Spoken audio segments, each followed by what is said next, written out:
Felipe, Olha, muito eu tenho uma obrigada. pergunta. À Aí eu tenho vontade, uma Rania.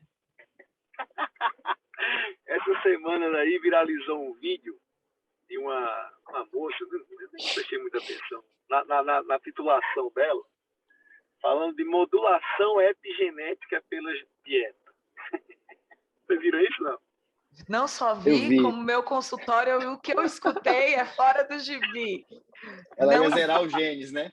Ela ia zerar os genes. Veja Mas bem, você vê, não, na verdade, assim, se a gente pegar conceitualmente, eu acho que vale a pena pegar esses casos aí e vamos sair um pouco da caixa. Então, assim, o Felipe falou pra caramba, excelente explicação sobre o fenômeno epigenético. Esse fenômeno epigenético, Felipe, olha só uma pergunta, não sei se vocês vão... Mas ele vem codificado previamente por alguma coisa ou não?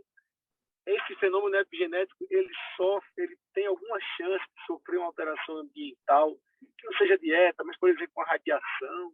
Como é que você vê com certeza. a mudança do fenômeno epigenético determinando fenótipos que não eram previamente descritos ou presentes em alguma fita genética? Essa é uma pergunta que acho que vale a pena responder.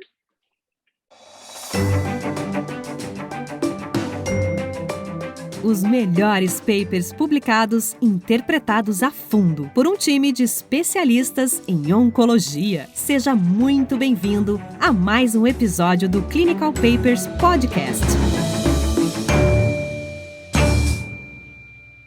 Sou Caroline Chaú, neuro-oncologista, e nesse ano estarei fazendo, junto com vocês, discussões interessantes no Clinical Papers Podcast sobre esse tema tão fascinante que é a neuro-oncologia.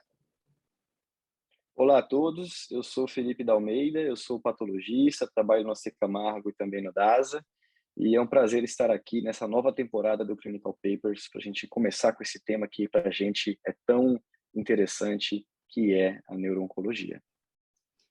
E hoje, para a gente começar a nossa série de discussões desse tema, nós trouxemos um artigo super interessante, que foi um divisor de águas da nova neuro-oncologia, publicado na Nature em 2018, sobre os perfis de metilação e a classificação dos tumores baseados nos perfis de metilação de DNA.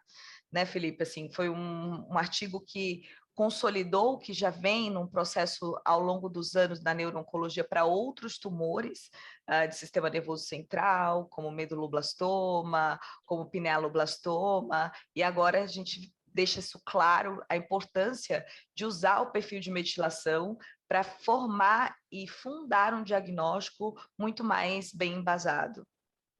Com Só que certeza. quando a gente fala de perfil de metilação, Felipe, começa a vir um monte de interrogações na nossa cabeça, porque não é o dia a dia do oncologista.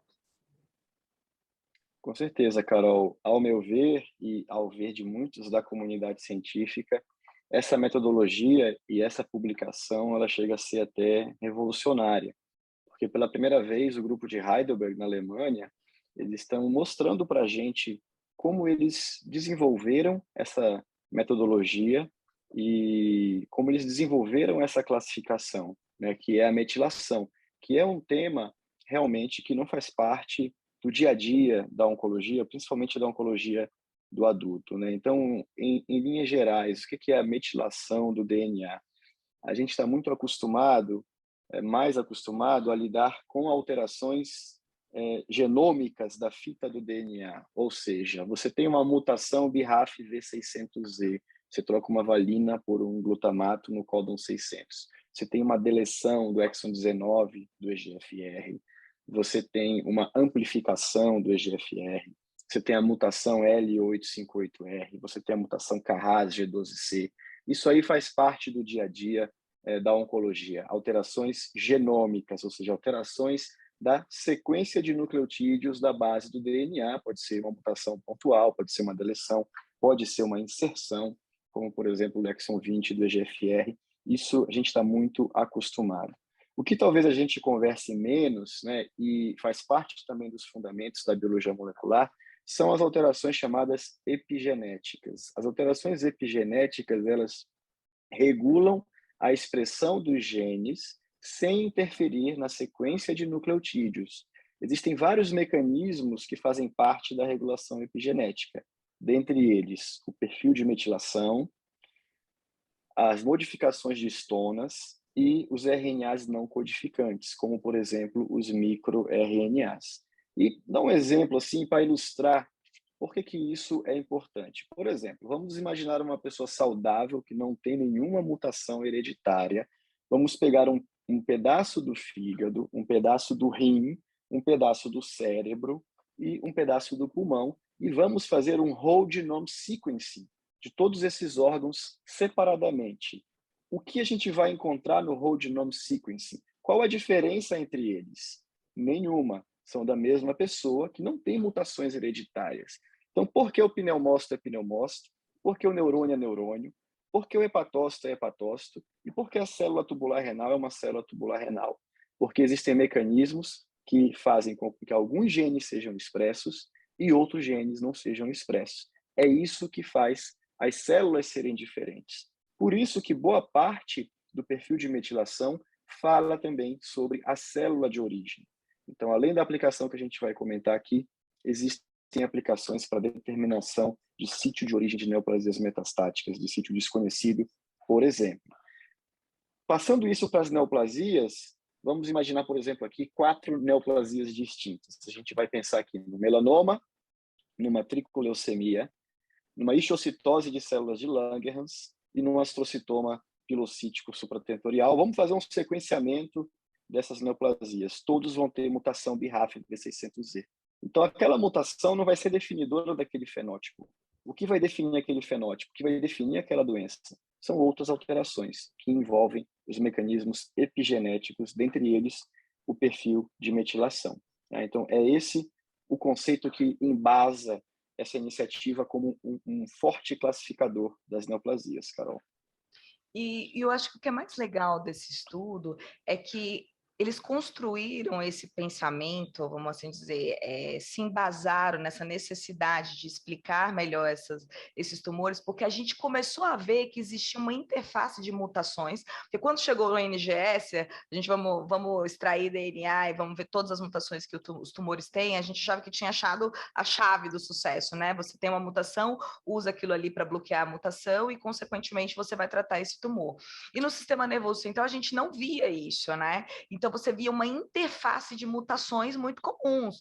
Então, gliomas de alto grau e gliomas de baixo grau, que tinham uma transformação para alto grau, com muitas mutações que eram comuns, mas não falavam tão bem da história natural que aquele tumor teria, que o perfil de metilação consegue dizer isso muito melhor para nós, não só baseado nas mutações que a gente vê em comum com vários gliomas, com vários tumores do sistema nervoso central diferentes, né? E o que... Bom, então, assim, falando do artigo propriamente dito, uma das coisas que eu achei super interessante, não é à toa que saiu na Nature, é a capacidade de reprodutibilidade que eles tiveram disso daí, né? Então, eles conseguiram desenhar clusters específicos, se você pode me corrigir se eu estiver errada, e conseguiram identificar pelo menos 8 classes de tumores de sistema nervoso central baseados nesses clusters, e conseguiram fazer uma validação disso prospectivamente, já com uma ajuda internacional muito maior do que só a Universidade de Heidelberg. Exato, né? Então, como que isso é feito na prática, tá? O array de metilação é um teste molecular. No que é que ele se baseia? A metilação propriamente dita é você colocar um grupo metil, que é um CH3, numa base de DNA chamada citosina. Ela fica como um chapeuzinho na citosina, e quando isso acontece em regiões do DNA chamadas ilhas CPG, que são citosinas ligadas a guaninas, interligadas por uma ligação de fosfato. Essas ilhas CPG, elas estão presentes ao longo de todo o DNA, mas principalmente em regiões promotoras dos genes. Então, um gene que tem a região promotora hipermetilada, a DNA polimerase não consegue se ligar, aquele gene não é transcrito. Um gene que tem a região promotora hipometilada, a DNA polimerase consegue transcrever aquele gene. Então, as ilhas CPG do nosso DNA, 70% delas são metiladas. e alterações da metilação podem levar, né? Se você, por exemplo, metila ou silencia um gene supressor de tumor, se leva ao desenvolvimento de câncer, e se você desmetila, hipometila um oncogênio, um proto-oncogênio, você leva também ao desenvolvimento do câncer. Então, esse é o conceito básico. Como é que a gente faz isso na prática, tá? Existem testes chamados arrays de metilação, que são testes que vão avaliar milhares de sondas ao longo de todo o DNA para regiões metiladas e não metiladas. E eles vão dizer para a gente, né, que região que está metilada e que não está metilada. Então, a ideia de Heidelberg é utilizar um array de metilação e os dados do resultado desse array, eles são colocados num algoritmo de inteligência artificial. Então, o processo são duas etapas. Primeiro, eu tenho que executar o array de metilação no meu laboratório molecular e os dados desse array eu vou submeter à análise de um algoritmo de inteligência artificial. Tá? Então, como que eles fizeram isso?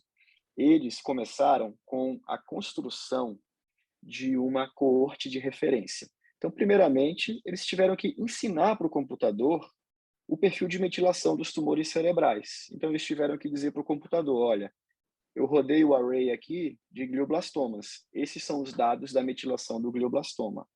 Esses são os dados da metilação do oligodendroglioma.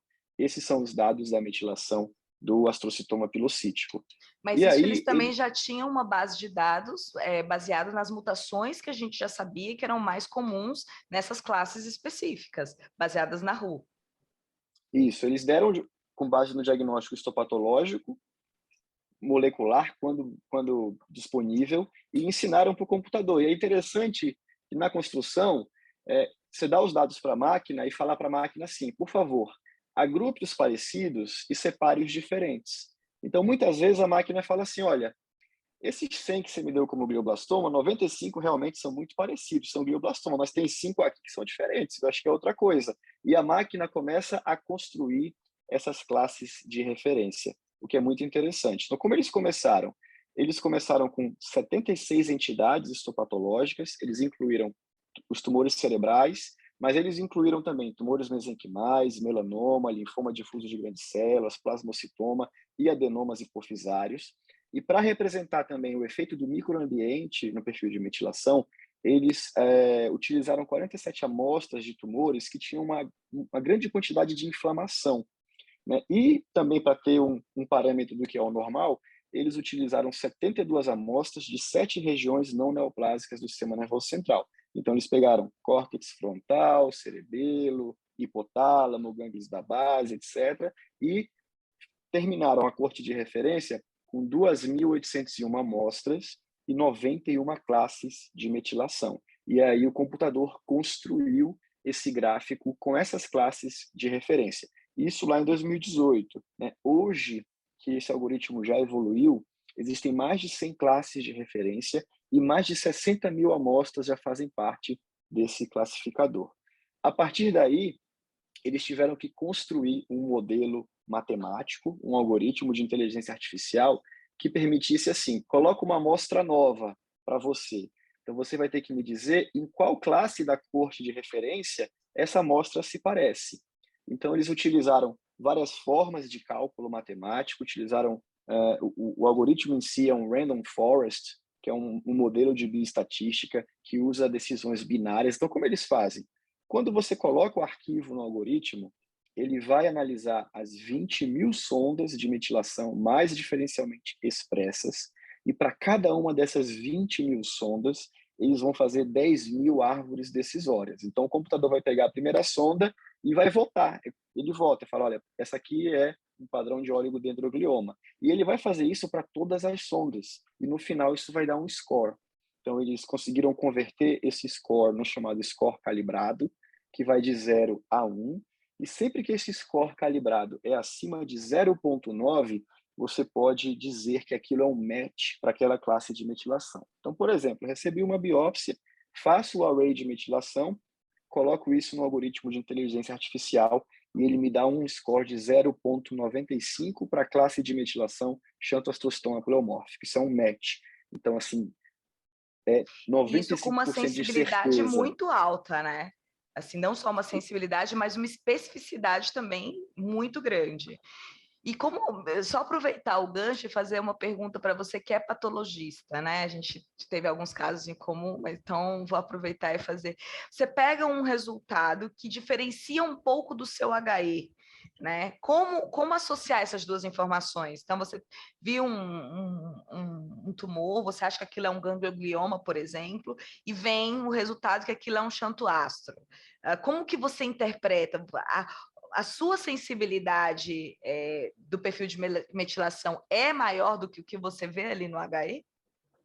Isso é muito interessante, né? Então, só para mostrar como eles chegaram aí, e a sua pergunta, no fundo, é assim: qual a porcentagem de vezes que a gente tem discordância entre a histopatologia e a metilação e como superar essas discordâncias, né?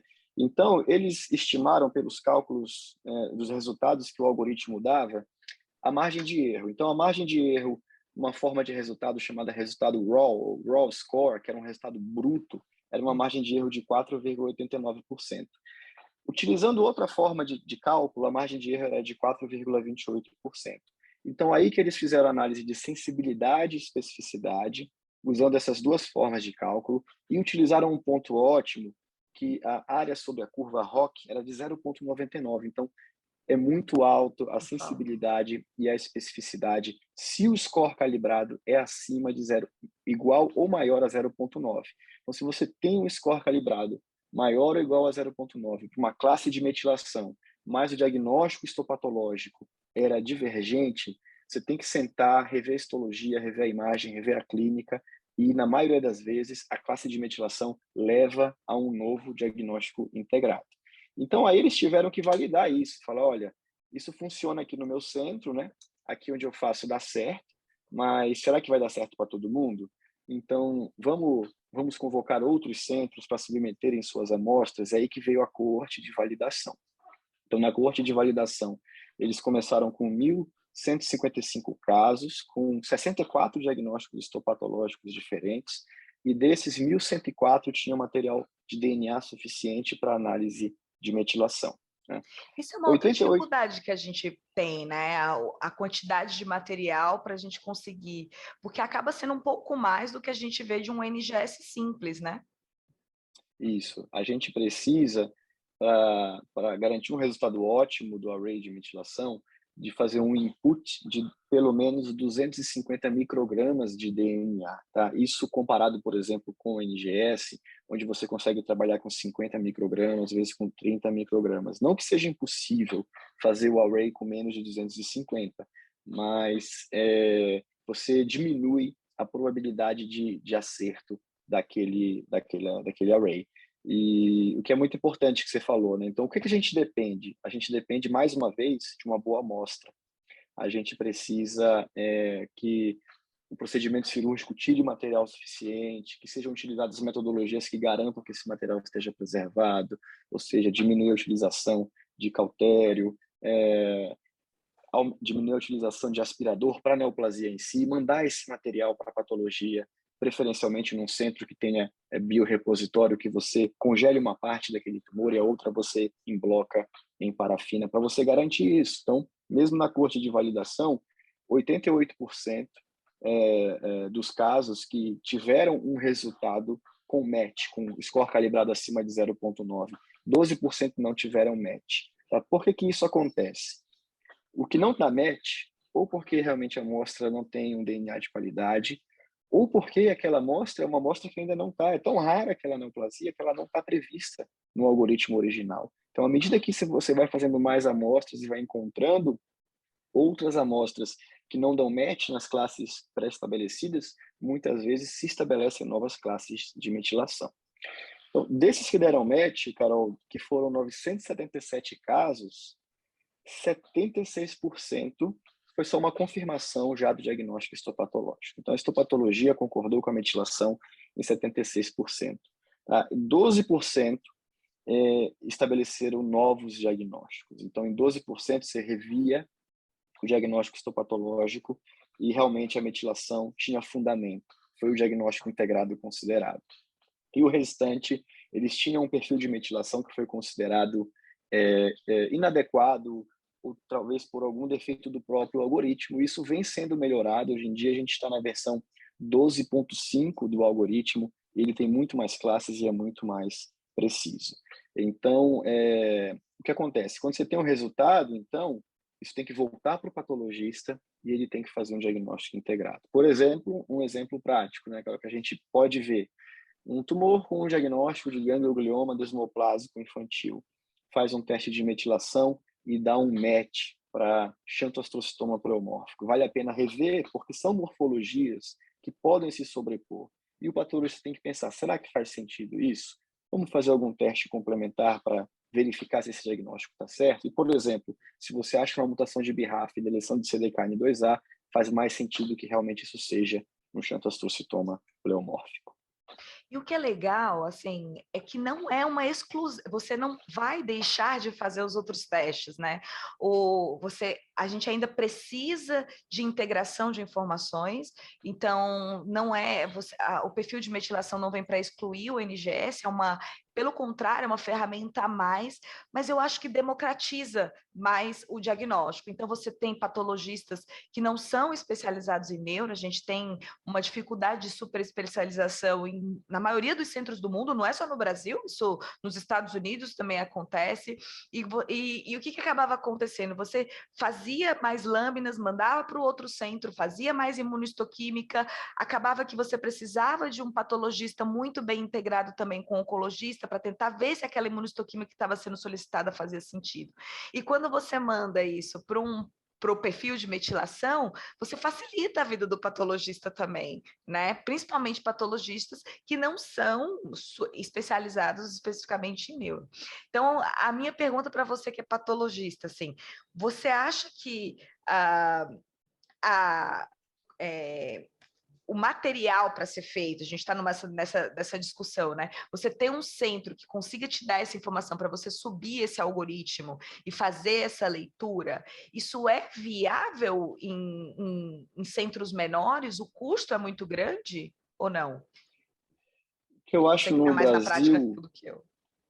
na prática, né? A gente vive num país que tem bem menos recurso que na Alemanha, onde isso foi desenvolvido. E mesmo lá, a rede de saúde é muito integrada. Então, mesmo lá, não precisa cada hospital fazer o seu array de metilação. Da mesma forma que eu acho que a gente deveria tentar um modelo mais integrado no Brasil, através de convênios, parcerias público-privadas, etc., onde a gente tivesse alguns lugares que tivessem a capacidade de executar esse array. E o que é mais legal hoje em dia, pelo menos até hoje, a utilização do algoritmo, ela é livre, de livre acesso através da internet e gratuita. Então, se você precisa ter alguns centros que consigam executar o array, é caro, ele depende de leitores ou sequenciadores de mais nova geração, da Illumina, que são caros. O material, os insumos para você fazer o teste são caros também. Né? Para a gente falar em números, mais ou menos, cada caso tem um custo de 4 a 5 mil reais, mas se você comparar com o NGS amplo, por exemplo, isso é bem mais barato que um NGS, com bastante informação a ser fornecida. Por exemplo, um NGS de 500 genes, 520 e poucos genes, ele está, em média, hoje em dia, cerca de 10 mil reais. É um array de metilação que tem 850 mil avaliações de sonda de metilação, ele vai ficar mais ou menos entre 4 e 5 mil reais. Então, vale muito a pena.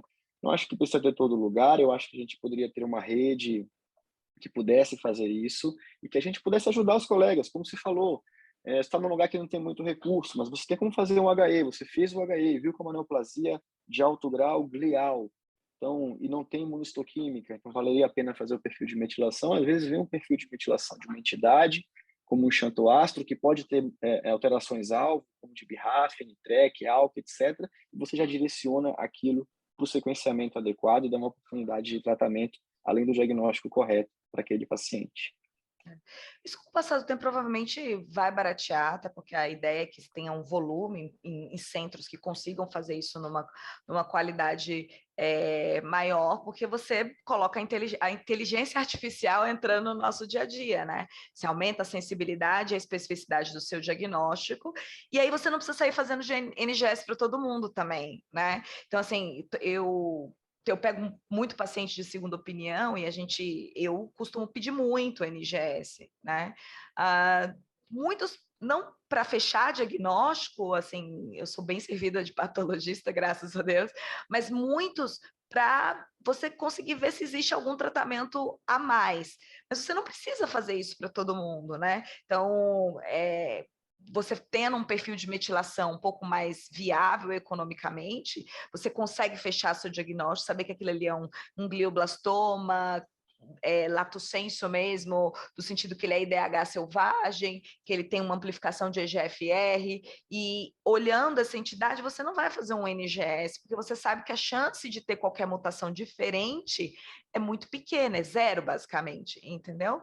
Então, eu acho que até organiza o seu pensamento na hora do que eu vou pedir. Então, eu tenho aquilo ali, não, olha, eu tenho essa entidade, ela é um ROS, hoje em dia, nos gliomas pediátricos, foi o grande ganho que nós tivemos no perfil de metilação, de ter entidades separadas, né? Então, o ganho para as crianças foi número. E aí, quando você tem um diagnóstico melhor, a partir de agora, é muito difícil você não fazer estudos clínicos sem ter realmente um diagnóstico embasado, porque essas crianças e esses adultos respondem de maneira completamente diferente aos tratamentos, né? São outras doenças. E isso é muito importante. Na pediatria, fora, né? Aqui eu acho que menos porque a dificuldade que a gente tem do acesso de exame, mas ele já é feito para todas as crianças. É o perfil de metilação e depois se define se vai fazer NGS ou não, a depender do que veio, né? Então, eu acho que é um a mais para nós, a inteligência artificial diminuindo a chance de erros diagnósticos. Não é erro, né? Permitindo que se conheça mais diagnósticos, que nós estávamos muito mais limitados há alguns anos atrás. Hoje a nossa classificação, e cada dia que passa a gente encontra mais entidades e consegue entender e fragmentar entidades que eram tão heterogêneas em tumores mais bem classificados, né? E só complementando, a gente tem uma série de entidades, né, de subclasses moleculares que não vão ter uma alteração genômica. Então, você pode fazer o sequenciamento de o whole genome sequence daquele tumor e não vai ter uma assinatura característica. Então, não vai dar para fazer o diagnóstico com sequenciamento. E a gente tem também alterações genômicas dos tumores cerebrais que não vão ser descobertas nos painéis convencionais. Então, seria praticamente impossível de você fazer o diagnóstico. Vou dar alguns exemplos que eu acho super interessantes. Nos tumores embrionários das crianças do sistema nervoso central, por exemplo, tumor embrionário com rosetas em multicamada, a alteração molecular mais comum é uma alteração do locus C19MC. Acho que dificilmente você vai encontrar essa alteração num painel de NGS, por exemplo, mas o perfil de metilação vai trazer esse diagnóstico. E esse é um tumor de péssimo prognóstico, é um tumor embrionário muito agressivo. Em contrapartida, a gente tem outro tumor embrionário, que hoje em dia é chamado neuroblastoma do sistema nervoso central com alteração de FOXR2, que é um tumor de melhor prognóstico, mais responsivo à quimio-radioterapia. E a alteração de FOXR2 que ele possui, também você não vai encontrar nos painéis de NGS comercialmente disponíveis. Então, o perfil de metilação vai separar essas duas entidades. Outro exemplo que eu acho que é muito importante, que é bastante frequente, são os meduloblastomas e os ependimomas. Existem os ependimomas de fossa posterior, que também não vão ter uma alteração genômica recorrente. A gente não vai conseguir subclassificar quem é o mais agressivo, que é o fossa posterior tipo A, quem é mais indolente, que é o fossa posterior tipo B, com base no NGS. Mas pelo perfil de metilação a gente consegue. Da mesma forma, meduloblastoma grupo 3 e grupo 4 também frequentemente não tem alteração genômica recorrente. É muito comum a gente pega um caso de meduloblastoma até em conjunto, faz NGS e não vem nada, mas tem que ser alguma coisa. Então, quem vai classificar esse tumor em WNT, Sonic Hedgehog, grupo 3 e grupo 4, é também o perfil de metilação. Então, são várias aplicabilidades, a gente está citando algumas delas, né, para sistema nervoso central. E o ganho no tratamento, né? O ganho no tratamento. A gente consegue oferecer inibidores de Hedgehog, se você tem um meduloblastoma que é Hedgehog positivo, você é mais...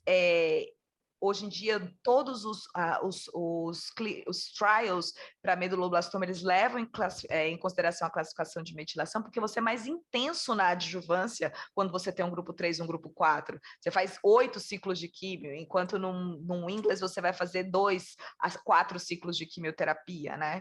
E fora a questão prognóstica, avaliação, pensar aquela captação de contraste, porque você sempre tem que pensar na aplicabilidade clínica, né? Então, se é aquela captação de contraste, não, eles têm um bom prognóstico, calma, isso pode ser um efeito de tratamento tardio, vamos olhar com calma, vamos... Não, isso aqui com certeza deve ser doença, ele já tinha um grupo 4, é um paciente que vai pior, então ajuda você a pensar muito melhor também, né? Com certeza. Por isso que eu agradeço bastante a iniciativa aqui da coordenação do Clinical Papers de trazer esse tema que é desconhecido para a maioria dos cirurgiões, oncologistas, e a gente começar a mostrar, desmistificar a metilação, mostrar para que serve e como ela pode ser útil, né? Assim como a NGS, assim como a histopatologia, assim como a imunistoquímica, não é uma coisa contra a outra, não é uma coisa competindo com a outra, pelo contrário. É uma coisa trabalhando, somando forças, trabalhando em conjunto, e como a gente tem que agregar mais essa arma no nosso armamentário terapêutico e diagnóstico, e como isso vai ajudar, né, agora falando especificamente de sistema nervoso central, mas também já tem aplicações para outros grupos de tumores e até para outras doenças não neoplásicas. Ótimo. Felipe, muito obrigada. Eu tenho uma pergunta. À vontade, René. Essa semana aí viralizou um vídeo de uma moça, eu nem prestei muita atenção, na titulação dela, falando de modulação epigenética pela dieta. Você viram isso, não? Não só vi, como meu consultório, o que eu escutei é fora do gibi. Ela ia zerar os genes, né? Ela ia zerar os genes. Mas você vê. Não, na verdade, assim, se a gente pegar conceitualmente, eu acho que vale a pena pegar esses casos aí e vamos sair um pouco da caixa. Então, assim, o Felipe falou pra caramba, excelente explicação sobre o fenômeno epigenético. Esse fenômeno epigenético, Felipe, olha só uma pergunta, não sei se vocês vão... Mas ele vem codificado previamente por alguma coisa ou não? Esse fenômeno epigenético, ele tem alguma chance de sofrer uma alteração ambiental, que não seja dieta, mas, por exemplo, uma radiação? Como é que você vê Com certeza. A mudança do fenômeno epigenético determinando fenótipos que não eram previamente descritos ou presentes em alguma fita genética? Essa é uma pergunta que acho que vale a pena responder. Essa é uma ótima pergunta, Raniel. Os fenômenos epigenéticos, eles são hereditários, eles são herdados, eles são modificáveis pelo ambiente, mas eles são relativamente estáveis. São esses fenômenos, por exemplo, que justificam doenças diferentes em gêmeos idênticos, ou seja, gêmeos univitelinos com o mesmo DNA. Um deles não tem nenhum distúrbio de autismo e um tem um transtorno do espectro autista, por exemplo. Então, o que explica essa diferença são os fenômenos epigenéticos. E esses arrays de metilação podem ser utilizados, inclusive, para isso. E aí você vê diferenças de alguns genes metilados entre um e outro, o que justifica a diferença de fenótipo clínico. Poluição ambiental, alimentação, hábitos, isso, de fato, modifica o nosso epigenoma. A gente consegue, mas, assim, as afirmações que foram feitas de você, entre aspas, zerar os genes que causam câncer, isso é uma afirmação que, no momento, ainda não há uma base científica para que a gente possa dizer isso. Mas pensando simplesmente na epigenômica, ela é hereditária, ela é modificável, mas ela é relativamente estável. E a gente pode ver isso, inclusive, com infecções virais, né? Como você vê em HPV, você vê em outros tumores, que alguns podem se acoplar ao nosso DNA, mas você tem hoje... Inclusive, foi uma plenária da ASCO, alguns anos atrás, sobre alguns... como é que eu posso falar? Resíduos de microRNAs e RNAs que você ganha, que você adquire da carne vermelha, por exemplo, que talvez isso a longo prazo possa ter algum impacto na sua modulação de DNA. Mas isso são teorias, a gente nunca conseguiu provar nada disso, e não existe nada que você possa desfazer isso também, né, Felipe? Então, assim, você ganha as metilações, a gente vê isso, por exemplo, nos gliomas, se o gene está metilado, se ele está silenciado ou não, mas uma vez que essa modificação acontece, não é através de dietas que você consegue fazer isso, né? Desfazer isso de forma alguma. Exato. Por exemplo, né? Felipe, provavelmente através de engenharia genética, né? Não dieta. A gente fala tão pouco de epigenética, eu não vejo ninguém falando de epigenética, as próprias sociedades de genética e oncologia, então, só se fala de mutação, de deleção, de inserção. O povo, tem uma colega que fala isso, né? O povo é muito exomizado, só quer saber de mutação, de deleção, não sei o quê. Vamos começar a falar de epigenética e ensinar para as pessoas também, porque senão vem uma pessoa como essa, uma digital influencer, e traz uma ideia que as pessoas compram. Ninguém fala disso, ela veio falar, opa, uma coisa nova, ninguém nunca me falou sobre isso. Então, a gente tem que talvez trazer esse assunto e explicar para as pessoas o que é. Gente, muito obrigada. Obrigadíssima, Felipe. Você, como sempre, encantador, falando brilhantemente. É porque ele tem paixão por trás, né, Felipe? Então, como ele é apaixonado pelo tema, ele fala melhor do que qualquer pessoa. E obrigada. E vamos ter mais oportunidades, Felipe, de falar sobre outros assuntos aqui no Clinical Papers Podcast novamente. Muito obrigado, Carol. Sempre um prazer conversar com você, né? Quando uma pessoa como eu, que sou fissurada nesse assunto, do ponto de vista da patologia, enquanto uma pessoa como você, que é fissurada do ponto de vista da neuro-oncologia, dá muito certo. É sempre bom a gente conversar e é bom que a gente se entende e batalha por isso. E eu tenho certeza que esse é um caminho que já está no presente em outros lugares e que em breve vai estar no futuro no Brasil também. Então, muito obrigado a você, obrigado ao Clinical Papers e até a próxima.